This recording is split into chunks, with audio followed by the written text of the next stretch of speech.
দুর্দশায় শান্তিপুরের ঐতিহ্যমণ্ডিত তাঁতের শাড়ি বিলুপ্ত প্রায় হয়ে যেতে চলেছে হস্তচালিত তাঁত ও তাঁতের শাড়ি। রিপেয়ার মেশিন কিংবা পাওয়ারলুম আধুনিক যন্ত্র গ্রাস করেছে হস্তচালিত তাঁতকে। এবার তাঁত শিল্প এবং তাঁত শিল্পীদেরকে বাঁচিয়ে রাখার এবং শান্তিপুরের ঐতিহ্য বাংলার তাঁতের শাড়িকে বিলুপ্ত হাত থেকে বাঁচাতে বিশেষ উদ্যোগ শান্তিপুর শহরের অতি প্রাচীন তাঁত কাপড়ের হাট ঘোষ মার্কেট তাঁত কাপড়ের হাটের হাট কর্তৃপক্ষের তরফে এবার তাঁত শিল্পীদের জন্য বিশেষ উদ্যোগ। যারা হস্তচালিত তাঁত শিল্পী এবং যারা শুধুমাত্র হস্তচালিত তাঁতের শাড়ি বিক্রি করেন সেই সমস্ত তাঁত শিল্পীদের জন্য এবার বিনামূল্যে বসতে সুযোগ দেওয়া হচ্ছে। তবে অন্য কোনো শাড়ি কিংবা ভিন রাজ্যের শাড়ি নয়, শুধু শান্তিপুরের এবং বাংলার হস্তচালিত শিল্পীদেরকেই দেওয়া হবে এই বিনামূল্যে চালা। সেখানকার শিল্পী যেখানকারই হোক না কেন, হাট কর্তৃপক্ষের মতে প্রায় 500টিরও বেশি চালক বর্তমানে তৈরি রয়েছে তাদের জন্য। মূলত তাঁত শিল্পীরা মহাজনের মাধ্যমে ব্যবসা করেন, নিজস্ব প্রোডাক্ট সরাসরি ক্রেতাদের হাতে তুলে দিতে পারেন না। তারা যাতে সেই কাজ করতে পারেন এই জন্যই এই উদ্যোগ। তবে হাট কর্তৃপক্ষ যে চিন্তাভাবনা নিয়েছে সেরকম সকলেই যদি একটু একটু করে ভাবে তাহলে হয়তো তাঁত শিল্পের জৌলুস পুরোপুরি ফিরে আসবে, জীর্ণতা কিছুটা কমবে। পৃথিবীর 3 ভাগ জল 1 ভাগ স্থল, তাই পানীয় জলের অভাব নেই। কিন্তু বিশুদ্ধ পানীয় জল একটাই, বৃষ্টি অ্যাকোয়া। প্রতি ফোঁটায় আনে তৃপ্তি, মেটায় তেষ্টা। বৃষ্টি অ্যাকোয়া, বিশুদ্ধ পানীয় জল। শোনা গেল যে আপনার হাটে যারা নাকি হস্তচালিত মানে তাঁত শ্রমিক আছে বা বিক্রি করবেন এরকম মনস্থির করেছেন, যারা তাদেরকে বিনামূল্যে নাকি চালা দেওয়া হচ্ছে এবং সেটা একাধারে সংখ্যা অনেক বেশি। দেখুন, বর্তমানে তাঁত শিল্প অত্যন্ত সংকটজনক অবস্থায় আছে এবং এই শিল্পর সাথে জড়িয়ে থাকা হাজার হাজার মানুষ সংকটের মধ্যে আছে।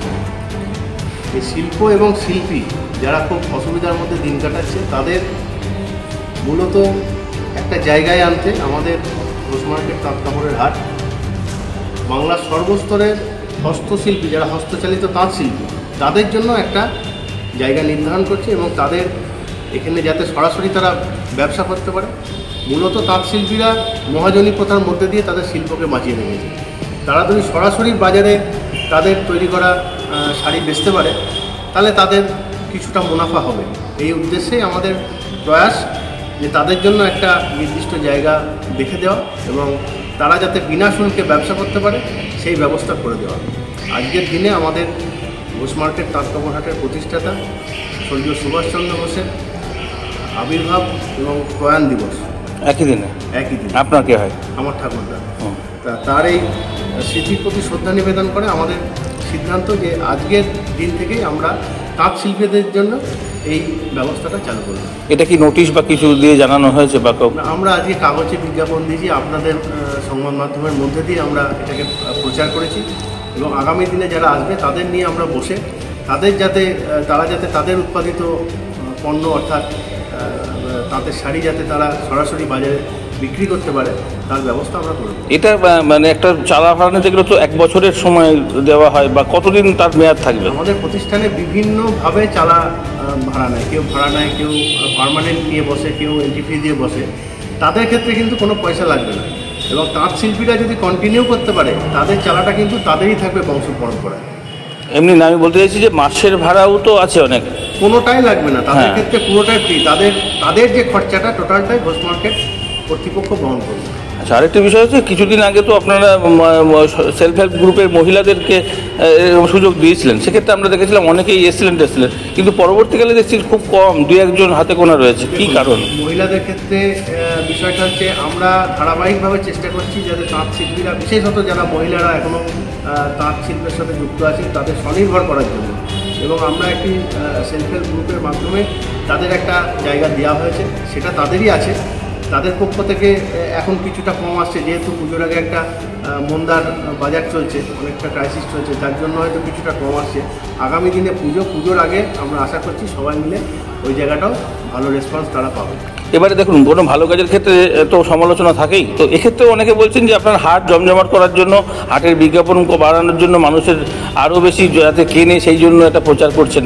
না, দেখুন, এটা সম্পূর্ণ ভুল কথা। এই হাটটা তো আজকের নয়, শান্তিপুরের একটা প্রাচীন হাট। এই হাটে নতুন করে বিজ্ঞাপন দিয়ে লোক আনার মতো জায়গা এটা নয়। আমাদের মূল উদ্দেশ্য তাঁত শিল্প এবং শিল্পীদের বাজারে, তাতে কে সমালোচনা করবে সেটা তাদের ব্যাপার। তো সেক্ষেত্রে তাঁত শিল্প তো প্রায় শেষের দিকে কি নেবেনই বা কজন? কারণ তারা তো সবাই ওই সুরাটের বা অন্যান্য কাপড় বিক্রি করলেই তাদের বেশি লাভ হচ্ছে। দেখুন, শান্তিপুরের তাঁত শিল্পই কিন্তু বাংলার গৌরব এনেছিল এবং বর্তমানে সংকটে আছে ঠিকই, কিন্তু তাঁতের শাড়ির যে ফিলিংস সেটা কিন্তু কোনোদিনই মেশিন আনতে পারবে না। এবং আমরা আশাবাদী আগামী দিনে ওই তাঁত শিল্পই বাংলার এই পুরনো গৌরবটাকে ফিরিয়ে আনবে। কত পরিমাণ সংখ্যক তাঁতি আসলে আপনারা নিতে পারবেন বা এই? আমরা সেটা এখনও কিছু নির্দিষ্ট রেসপন্স পাইনি, যেহেতু আজকেই বিষয়টা জানানো হয়েছে। আমরা একটা বড় জায়গা তাদের জন্য রেখেছি, সেখানে কিন্তু 400-500 তাঁতি এলেও আমরা সেটা জায়গাটা দিতে পারবো, কিন্তু তাদের হ্যান্ডলুমের তাঁতি হওয়া যায়, মানে হস্তচালিত তাঁত শিল্পী হওয়া যায়। সংখ্যাটা তো খুবই কম, মানে তার সেই রকম ব্যবসাদার বা সেই তার উপরেই ডিপেন্ড করে রয়েছে, এরকম সংখ্যাও তো এখন খুব হাতে গোনা পায়। সে হাতে গোনা যদি শান্তিপুর তথা আশপাশের জেলাগুলি থেকে যদি আসে, সে যদি অল্প লোক আসে, তাদের জন্যই আমরা স্পন্সর করবো এবং তাদের সেই জায়গাটাকে আমরা প্রমোশন করার চেষ্টা করব। একটা জায়গায়, তার নির্দিষ্ট জায়গায় বসিয়ে যাতে তাদের প্রমোশন করা যায়, তাদের প্রোডাক্টটা যাতে অরিজিনাল, যেহেতু তাঁত তারা বেচবে, তাদের যাতে ভালো বেচা কেনা হয় সেই ব্যবস্থাটাও আমরা চেষ্টা করব। ওনারা বসবেন কোন ফ্লোরে বা কি বৃত্তান্ত? ওটা তারা আসুক, তাদের ওপর নির্ভর করবে তারা কোন জায়গাটা, যেখানটায় বসলে মোটামুটি তাদের বেচা কেনাটা ভালো হবে, আমরা চেষ্টা করবো সেখানে। আগের বারে যেমন মহিলারা সিঁড়ি থেকে উঠেই সুবিধা হতো বলে ওইখানে এদের ক্ষেত্রেও একটা ভালো জায়গায়, মানে হাটের একটা মূল জায়গায় বসাবো যাতে তাদের বেচা কেনাটা ঠিক মতো। এটা কোন দিনে তারা সেই সুযোগটা পাবে? হাট দিন তো এখন তো 4 দিন হয়েছে সম্ভবত, বুধ, বৃহস্পতি, শনি, রবি। তাহলে কোন কোন দিন? তাদের ক্ষেত্রে হাটের দিনেই, তারা যে দিন চুজ করবে সেই দিনেই আমরা সুযোগ করবো, মানে যে কোনো 2 দিন তাদের চয়েস করা অনুযায়ী। আপনার নাম, পরিচয়? নিবাস ঘোষ, পরিচালক, ঘোষ মার্কেট, টাটকাপুর। কোন জায়গা হয়েছে যেমন স্টল আছে তো হাটে, সেই স্টল অনেকদিন হয়ে গেছে, তার বিশেষভাবে কী হবে 26-এ আসা। এটা কি আপনাদের মানে 1 বছরের মেয়াদ যে চুক্তি, সেই চুক্তি অনুযায়ী?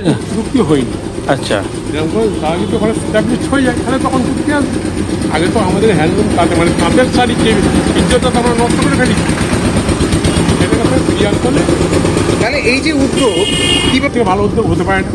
এর আগেও তো একবার মহিলা স্বনির্ভর গোষ্ঠীর মহিলাদের দেওয়া হয়েছিল, তো সেক্ষেত্রে কি তারা আসেন এখানে? হ্যাঁ, কিছু কিছু আসে। তো সেক্ষেত্রে কি কম উদ্যোগী দেখা যাচ্ছে? এখন তাঁতিদের মধ্যে উদ্যোগ কতখানি হবে সেটাই বিষয়। এই যে 500 চালার কথা বলা হয়েছে, তো কি মনে হচ্ছে সবটা পূরণ হবে? সেটা তো ঠিক বলা মুশকিল। সাধারণ তাঁতিরা ইতিমধ্যে কি যোগাযোগ করেছে কেউ? হ্যাঁ, অনেকেই যোগাযোগ করছে, অনেকে। তাহলে এক্ষেত্রে তো একটা মানে এই ভাড়াটা যেটুকুই হোক সেটাও তো ছাড় দেওয়া মানে তো লস। কোনো রেন্ট নেওয়া হবে না, এই মুহূর্তে কোনো রেন্ট নেওয়া হবে না, পরে সময় সাপেক্ষ সব কিছু দেখা যাবে। পরবর্তীকালে একটা জায়গাটা জমাতে হলে প্রথমে তো আমরা যেমন হরিষাট করতাম, প্রথম আমাদের চা বিস্কুট খাওয়াতো, তারপরে একটা হরিটাতে একটা চালার দাম 5 লাখ 10 লাখ। আচ্ছা, এই হাওড়া হাট এখন উঠে যাওয়ার দিক, যেটুকু আছে তাও মালিকের অত্যাচারের জন্য সেটাও রাখা মুশকিল। না, হস্তচালিত তাঁত শিল্পী একটা শান্তিপুরে যারা আছেন তারা তো আর নিশ্চয়ই এইভাবে পেলে তাদের তো শুধু ওইটাই বিক্রি করতে হবে। তো আমাদের অভিপ্রায় এবার রাজা বুঝবে সেটা করবে। সেক্ষেত্রে মানে মানুষজন ভালো আসবে বলে মনে হচ্ছে। আশা করা যায় 100%। আপনার নাম, পরিচয়? আমার নাম অরুণ কুমার ঘোষ, আমি শান্তিপুর 4 বছরের যুগ্ম সম্পাদক এবং শান্তিপুর ব্যবসায়িক সংগঠন আমি যুগ্ম সম্পাদক তারকা সাহাবি, আমাদের 4 বছর সভাপতিত্বের জানতে। নদিয়ার সবথেকে বড় English medium school JRS public school প্রায় 35 বিঘা জমির ওপর গড়ে উঠেছে বিশাল ক্যাম্পাস। নার্সারি থেকে শুরু করে উচ্চ মাধ্যমিক, ITI college, law college, BEd college, ভর্তি চলছে। JRS public. আপনি কোথায় ইনভেস্ট করবেন, কেন করবেন বুঝতে পারছেন না তো? সঠিক গাইডলাইন পেতে আজই আসুন নদিয়ার চাকদাতে নিবেদিতা প্রাইভেট লিমিটেডে। Nibedita private limited, marketing and distribution service. Balcony বা সিঁড়ির রেলিং, মডিউলার কিচেন বা ড্রয়িং রুম, এক কথায় আপনার স্বপ্নের বাড়িকে করে তুলুন আরো সুন্দর। Chakdah ply centre, gorgeous look বা কোয়ালিটি সবেতেই number 1। Chakdah ply centre, Chakdah ply centre, KBM, Chakdah, Nadia. হোমওয়ার্কটা করেছো? হ্যাঁ স্যার। এ বাবা, ভুল করেছো কেন? চোখে কেমন ঝাপসা দেখছি, লিখতে আর পড়তে খুব সমস্যা হচ্ছে। চাকদার মডার্ন অপটিক্স থেকে ভালো চোখের ডাক্তার দেখিয়ে নাও। প্রতিদিন প্রকৃত চোখের ডাক্তার ও দৃষ্টি বিশেষজ্ঞ মডার্ন অপটিক্স, চাকদহে। চাকদা অ্যালুমিনিয়াম সেন্টার, প্লাই, কাঁচ, laminates, kitchen fittings, door lock, window ও অ্যালুমিনিয়ামের খুচরো ও পাইকারি বিক্রেতা। Chakdah aluminium centre, Purbalalpur 50 number রেলগেটের পাশে, চাকদা, নদিয়া। ভাবছেন 3 স্টার ক্যাটাগরিতে কাটাবে? রুম রে মাত্র 1500 টাকা থেকে স্টার, খাওয়া দাওয়া রিজনেবল প্রাইস। নদিয়ার একমাত্র 3 স্টার ক্যাটাগরি হোটেল এনবি সোনার বাংলা হোটেল, কল্যাণী এইমসের ঠিক উল্টো দিকে, কল্যাণী নদিয়া। নদিয়া জেলার সবথেকে বড় বিল্ডার্স চাকদার মা মনসা বিল্ডার্স, রড ও সিমেন্টের পাইকারি ও খুচরো বিক্রেতা। মা মনসা বিল্ডার্স, পদ্মবিলা, চাকদা, নদিয়া। রড কেনাকাটায় থাকছে ডিসকাউন্ট অফার। মা মনসা বিল্ডার্স।